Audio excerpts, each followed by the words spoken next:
ಯಲ್ಲಾಪುರ ಪಟ್ಟಣದ ಕಾಳಮ್ಮ ದೇವಿ ದೇವಸ್ಥಾನದಲ್ಲಿ ದುರ್ಗಾಷ್ಟಮಿ ಆಚರಣೆ ಹಾಗೂ ಅನ್ನ ಸಂತರ್ಪಣೆ ಸಂಪನ್ನ. ಸೆಪ್ಟೆಂಬರ್ 30ರಂದು ಮಧ್ಯಾಹ್ನ ಸುಮಾರು 3:30ಕ್ಕೆ ಅನ್ನ ಸಂತರ್ಪಣೆ ಸಂಪನ್ನಗೊಂಡಿತು.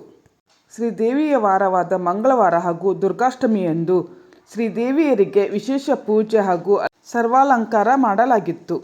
ಅಕ್ಟೋಬರ್ 2ರಂದು ವಿಜಯದಶಮಿಯಂದು ಸಂಜೆ ಬನ್ನಿ ವೃಕ್ಷಕ್ಕೆ ವಿಶೇಷ ಪೂಜೆ ನಡೆಯಲಿದೆ. ನವರಾತ್ರಿ ಪ್ರಯುಕ್ತ ಶ್ರೀದೇವಿಗೆ ಆಭರಣ ತೊಡಿಸಿ ಪ್ರತಿದಿನ ವಿಭಿನ್ನ ಅಲಂಕಾರದಲ್ಲಿ ಶ್ರೀದೇವಿ ಕಂಗೊಳಿಸುತ್ತಿದ್ದಾಳೆ. ತರಕಾರಿ, ವಿಳೆದೆಲೆ ಹೀಗೆ ವಿವಿಧ ವಸ್ತುಗಳಿಂದ ಹಾಗೂ ಶಾರದೆ ರೂಪದಲ್ಲಿ ಹೀಗೆ ವಿಶೇಷ ಅಲಂಕಾರದಿಂದ 9 ದಿನಗಳ ಕಾಲ ಶ್ರೀದೇವಿಯನ್ನು ಆರಾಧಿಸಲಾಗುತ್ತಿದೆ. ದೇವಸ್ಥಾನವನ್ನು ಬಣ್ಣ ಬಣ್ಣದ ವಿದ್ಯುತ್ ದೀಪಗಳಿಂದ ಶೃಂಗರಿಸಲಾಗಿದೆ.